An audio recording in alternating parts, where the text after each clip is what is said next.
bueno que analicemos ese contexto.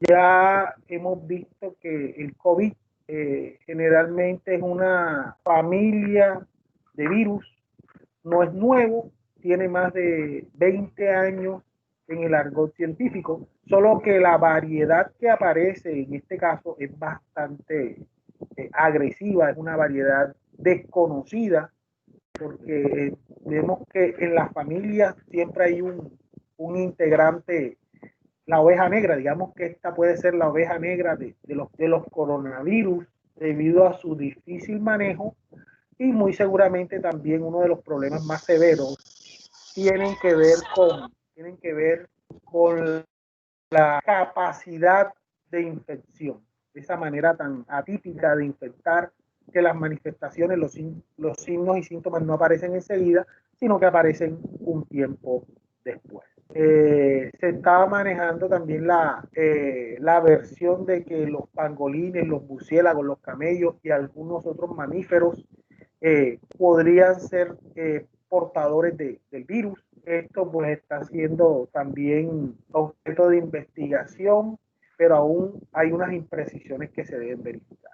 Signos y síntomas, ya sabemos que signos son los que se pueden identificar, se pueden verificar. Síntomas son muy subjetivos, son muy de la persona, especialmente dolor de cabeza. Hablemos de los síntomas primero: dolor de cabeza, escalofrío, debilidad general, son generalmente los síntomas más evidentes.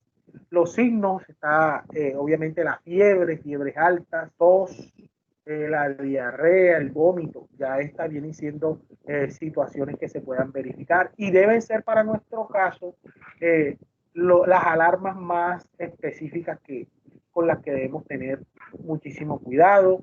Si nos damos cuenta, el uso del tapabocas no es optativo, ya es un asunto de cultura, un asunto que debemos tener con mucho cuidado e ir verificando esas situaciones. Hay algunas personas que no lo consideran así, sin embargo, ya está comprobado de que el uso del tapabocas es un medio de protección eficiente si lo combinamos con distanciamiento social y también lo combinamos con el lavado de manos. Ya está demostrado, es importante.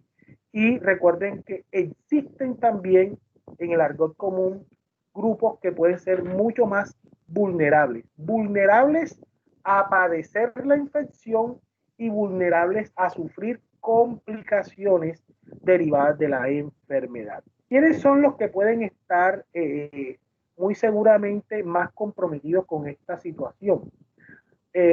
Las personas mayores de 60 años. Está demostrado que en un caso de una enfermedad, que la enfermedad se genere o se agudice en un paciente, pues, y esto genere una hospitalización de manera extensa, se puede alargar semanas, incluso más del mes, pues una persona intubada, pues entre mayor sea la edad, mayor son los estragos que causa la enfermedad, debido a que esta persona queda acostada, no puede ingerir alimentos, va a perder masa muscular, va a perder mucho peso y esto lo puede llevar a la muerte.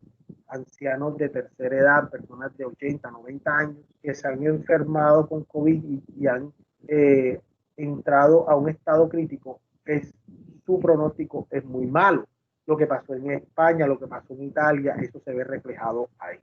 Personas con hipertensión, diabetes, enfermedades del corazón, enfermedades pulmonares, dificultades en la parte inmunológica, todas esas personas son las más vulnerables y deben ser las más protegidas. También el asunto con los niños, con las embarazadas, es importante que se tenga muchísimo cuidado. Si usted es una persona obesa, si usted es una persona con dificultad para hacer deporte, que no pueda hacer deporte por alguna condición clínica, recuerden que el ejercicio también es un factor protector y ayuda a que el sistema inmune se reactive muchísimo más rápido.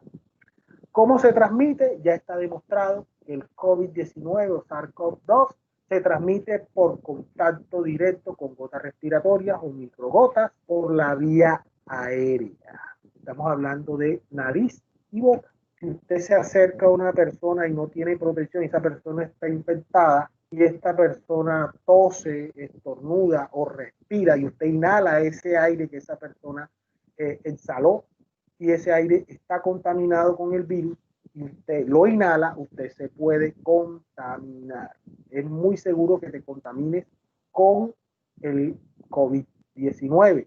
Por eso se debe evitar los lugares muy concurridos, los lugares donde hay personas enfermas, los hospitales. Usted va a ir al hospital solamente en un caso que se requiera por extrema necesidad. Ya se ha demostrado en países como China, como Corea. Hemos visto ciudades donde a cada 300 metros hay un sensor de temperatura. Es decir, que ya no hay necesidad de ponerte la pistolita, sino que tú moviéndote por la calle, en Pekín, especialmente en Pekín, hay un sensor que incluso a cierta distancia ya toma tu temperatura y genera una alerta si tú tienes más de 38 grados de temperatura. Eso es obviamente importante en ese caso. Eso agiliza mucho más la detección de los casos de enfermedad febril. Pero recuerden que la fiebre es uno de los principales signos de la enfermedad en este caso. Países que no tienen estos controles sanitarios son los que más están adoleciendo, más están sufriendo de estos problemas y obviamente son los países donde se están viendo muchas más muertes. Estos países donde hay deficiencias en el sistema sanitario, donde no se están haciendo los debidos controles, el debido manejo, pues eso está atenuando mucho más, está acrecentando los casos de muerte. Y tal como les estaba comentando en un momento, los lugares donde hay aglomeración de personas, las cárceles. Hemos tenido casos donde hay un volumen alto de enfermedades en los centros de reclusión y esto pues en un debido caso es bastante crítico. Es importante entonces tomar cuidado. Sabemos que no hay un medicamento exacto que te cure del COVID en este momento. Todavía no hay una vacuna lo suficientemente efectiva. Ya han habido casos de fallas con el uso de ciertas vacunas, de ciertos elementos. Entonces es importante que esas vacunas sean probadas y sean analizadas en el tiempo. Una vacuna, ninguna empresa puede generar una vacuna de un virus nuevo de un día para otro. Eso toma tiempo. Los ensayos empezaron desde febrero, marzo empezaron los ensayos. Y a hoy, finalizando ya en este trimestre, ya en septiembre, nos damos cuenta que aún la vacuna no está lista y se tienen proyecciones para el año 2021, incluso 2022. Entonces, ya los casos han ido en muchos países mermando, en otros se mantiene y en otros han habido rebrotes. Es decir, lugares donde ya no aparecía la enfermedad, están apareciendo nuevos casos. Entonces, hay que mirar cómo es el comportamiento de la enfermedad. Mientras tanto, al no haber un tratamiento, el mejor método para estar sanos es prevención.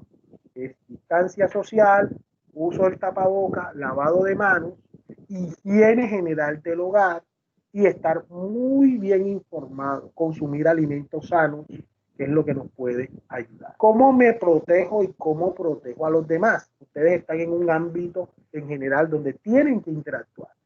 Una de las características del ser humano es que tiene que interactuar, tiene que hablar con otros. Entonces, siguen los cuidados y se sigue haciendo muchísimo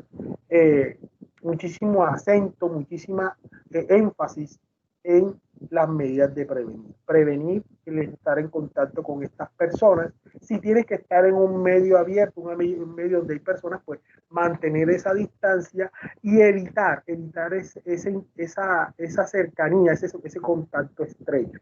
Eso es lo que se debe tener en principio. Y hacer mucho énfasis en las medidas que ya mencionamos. El uso de la mascarilla es algo necesario. Ayer me encontré con una persona que me recriminaba y me decía, ¿y ustedes por qué usan mascarilla? ¿Ustedes creen eso? Y yo le decía, primero que todo, el COVID es una realidad.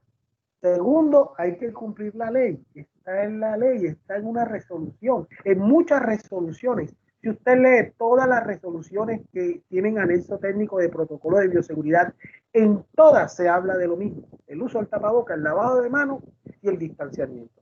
Eso está. ¿Qué no queremos? Que los servicios de salud se saturen. Eso es lo que no queremos. ¿Por qué? Porque se pueden colapsar.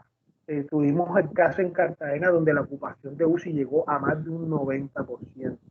Tuvimos el caso donde en Barranquilla prácticamente se colapsó el sistema. Muchas personas morían, muchas personas estaban en la casa y a veces el que estaba en casa crítico no podía ir al hospital porque no se le podía garantizar una cama. Muchas veces las personas que estaban en la UCI, que no estaban en UCI, que estaban en cuidado intermedio, inmediatamente se desocupaba una cama, aunque no estuviera crítico, porque muchas veces se usó esa estrategia, y al ver que la persona podía complicarse, inmediatamente se le asignaba la cama de UCI para evitar una complicación y no tener el recurso o los elementos técnicos para poder atender. Esa es la mayor preocupación de las entidades de servicios sanitarios, prever la manera. Estoy seguro que si hoy sale el medicamento que previene el COVID para personas sanas, pues automáticamente el sistema de salud sería el más interesado en hacerlo. La vacuna, el más interesado. ¿Por qué? Porque no hay un sistema que resista una desbandada de pacientes. Recomendación importante, consuman alimentos naturales, nada procesado, consuman alimentos, muchos vegetales de color verde, de colores vivos, la zanahoria, el tomate, el pollo, verduras, pepino, todo lo que sea vegetal, que sea verde, todo esto genera en la dieta que exista un pH neutro, alcalino, y esto favorece al sistema inmunológico. Hacer el ejercicio, saber utilizar los elementos de protección y ejercitarnos en lo posible.